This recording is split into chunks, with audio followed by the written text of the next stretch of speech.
নমস্কার, আমি আরেকবার সময় নিয়ে আপনার কাছে ক্ষমা চেয়ে নিচ্ছি। যিনি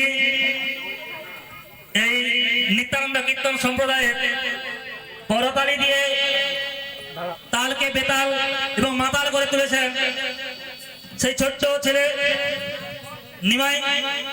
নিমাই মান্না, ওনাকে নিয়তি পাল 20 টাকা দিয়ে উৎসাহিত করছেন। আশা করি আপনারা হরিধ্বনি দিয়ে উৎসাহিত করবেন।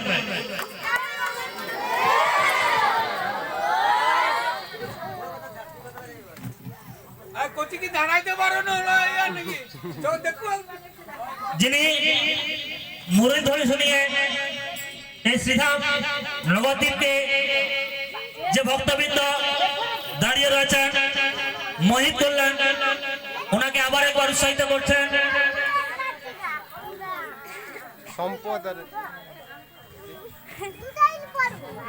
নিত্যানন্দ পাল ও সম্পদ পাল, বাড়ি বাংলা,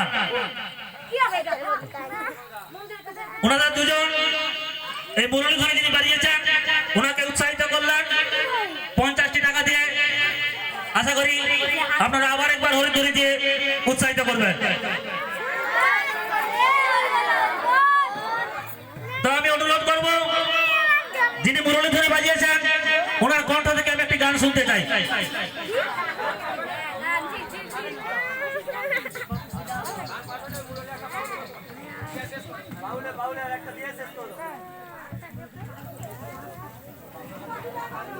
একটা